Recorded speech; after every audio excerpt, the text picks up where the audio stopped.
Hello everyone, आप सभी लोगों का एक बार फिर से आपके अपने YouTube channel massive skill mechanical में स्वागत है। दोस्तों, आज के इस वीडियो में मैं आप सभी लोगों को एनएमडीसी के मॉडल पेपर को ध्यान में रखते हुए मैकेनिकल इंजीनियरिंग का एक बहुत ही इंपॉर्टेंट सब्जेक्ट है आईसी इंजन, यानी कि इंटरनल कंबशन इंजन। इसका टॉप 10 ऑब्जेक्टिव क्वेश्चन और उसका आंसर डिटेल में डिस्कस करेंगे।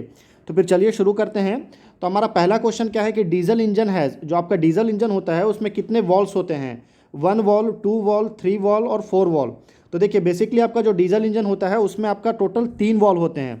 3 वॉल्व कौन कौन सा होता है? तो एक आपका सक्शन वॉल्व होता है, एक आपका डिलीवरी वॉल्व होता ही है, बीच में आपका जो फ्यूल इंजेक्टर होता है वो भी फ्यूल को क्या करने का काम करता है, फ्यूल को आपका इंजन के सिलेंडर के अंदर भेजने का काम करता है। इसलिए फ्यूल इंजेक्टर को भी एक वॉल्व की तरह कंसीडर किया जाता है डीजल इंजन में। तो इसीलिए आपका सी जो है आपका करेक्ट आंसर हो गया। अगर आपको इस वीडियो का फ्री में पीडीएफ चाहिए, क्या चाहिए? फ्री में पीडीएफ चाहिए, तो उसके लिए आप हमारे टेलीग्राम ग्रुप को जरूर ज्वाइन करिए। अगला क्वेश्चन क्या है कि flame speed is obtain in diesel engine when air fuel ratio is uniform through out the mixture, chemically correct mixture, about 3 to 5% rich mixture या अबाउट 10% रिच मिक्सचर। तो देखिए, फ्लेम स्पीड जो है डीजल इंजन में वो कब high होगी? सबसे ज़्यादा हाई फ्लेम स्पीड कब होगी? जो आपका जो एयर फ्यूल का मिक्सचर है वो 10% ज़्यादा रिच होगा। तो डी आपका करेक्ट आंसर हो गया। अब एक आपका एयर फ्यूल रेशियो से मैंने प्रीवियस वीडियो में एयर फ्यूल रेशियो का काफ़ी सारा क्वेश्चन अटेंड किया था। उसमें मैंने आपको बताया था कि जो सेंट्रल लाइन है ये क्या है, तो ये आपका स्टोइकोमेट्रिक लाइन है, जिसमें जो आपका क्या होता है, तो एयर आपका 14.7 होता है और फ्यूल आपका 1 होता है। उसके इधर साइड में आपका लीन होगा और उसके इधर साइड में आपका रिच फ्यूल होगा। अगला क्वेश्चन देखते हैं, क्वेश्चन नंबर 3 है कि the knock in a diesel engine occurs due to instantaneous and rapid burning of the first part of the charge, delay burning of the first part of the charge, reduction of delay period या all of the above. तो basically बोल रहा है जो diesel engine में knocking होता है वो उस नॉकिंग होने का रीज़न क्या है, किसकी वजह से नॉकिंग होता है? तो नॉकिंग होने का सबसे मेन रीज़न जो है वो है instantaneous and rapid burning of the first part of the charge. तो ए आपका करेक्ट आंसर हो गया। अभी देखिए, रैपिड बर्निंग का मतलब क्या होता है? जैसे जो आपका फ्यूल में जो ये आपका इंजन सिलेंडर है, मान लीजिए, इसका मैं यहाँ पे बना के बताता हूँ। इंजन सिलेंडर के अंदर में जैसे ये पिस्टन हो गया, यहाँ से जब आपका फ्यूल इसके अंदर आएगा, तो जब ये फ्यूल प्रेस होगा ना आपका डीजल, यहाँ पे जब एयर के साथ में डीजल पे आपका डीजल जब इंजेक्ट करेगा, जब ये प्रेस होगा तो उस टाइम में सडन में फर्स्ट पार्ट, देखिए जो आपका फ्यूल इंजेक्शन होता है 3 पार्ट में होता है, फर्स्ट पार्ट, सेकेंड पार्ट और थर्ड पार्ट। तो फर्स्ट पार्ट के थ्रू ही आपका क्या होता है, तो वो आपका नॉकिंग होता है।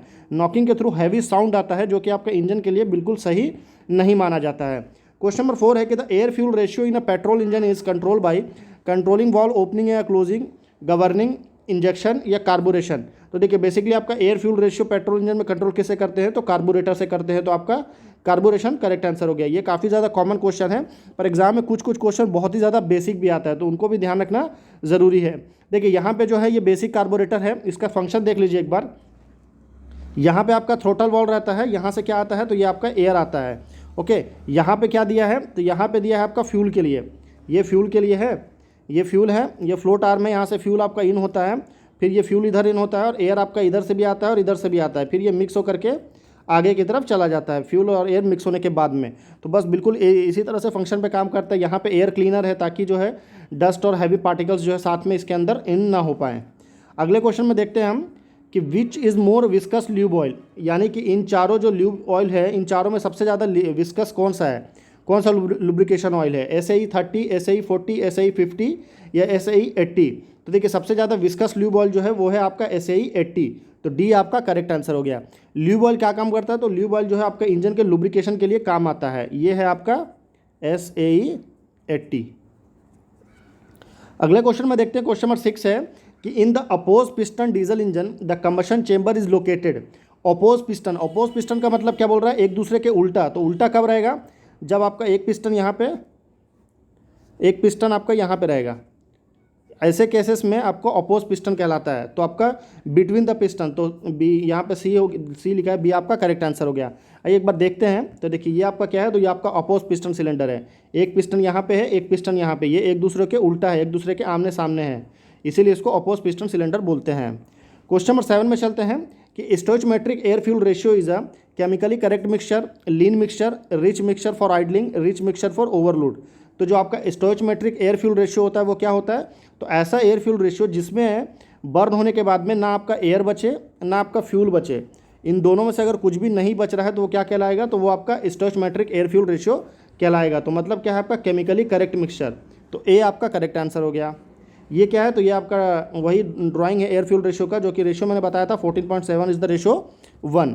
क्वेश्चन नंबर 8 में चलते हैं कि in a naturally aspirated diesel engine the air is supply by supercharger, centrifugal blower, vacuum chamber या इंजेक्शन ट्यूब।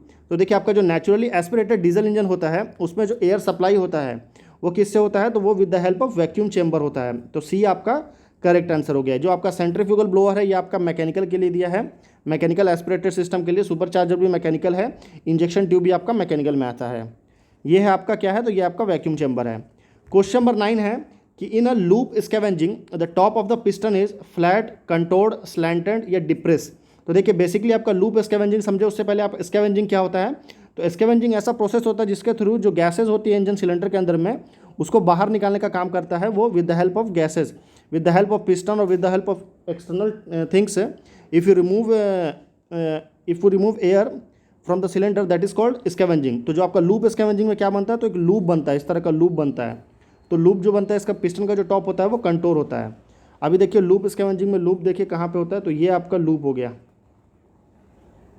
ये लूप हो गया, और ये वाला पिस्टन का जो टॉप फेस होता है ये आपका कंटोर होता है।